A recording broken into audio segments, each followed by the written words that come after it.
ஏன்டா உங்களால உங்க மிஸ் என்ன திட்டுறாங்க? தினமும் உங்க மிஸ் சொல்றதை செய்ய மாட்டீங்க நீங்க. இன்னைக்கு எப்படி செய்யாம போறீங்க நானும் பாக்குறேன். போங்கடி. டேய் நீ பேசாம சொல்லுங்க. டேய் நீ பெருகிடி. டேய் என்னடா பண்ணாங்க இவங்க? நீ அமைதியா இருமா. டேய் போய் சொன்னதை செய்யுங்க.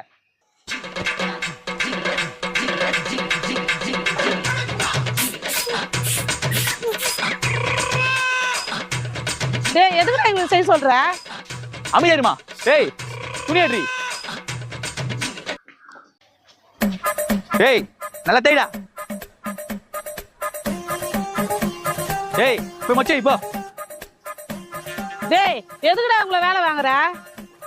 அவங்க ஸ்கூலுக்கு போனா அவங்க 2 பேரும் டீச்சர் என்ன எப்படி தெரியுமா திட்டுறாங்க? ஏன்டா? அவங்க ஹோம்வொர்க் பண்ணலையா, அதான் ஹோம்ல எல்லா ஒர்க்கும் பண்ண சொல்லியிருக்கேன். நீ ஏன் ஷாக் ஆயிட்டல? இனிமே அந்த மிஸ் எப்படி திட்டுறாங்க நானும் பாக்குறேன்.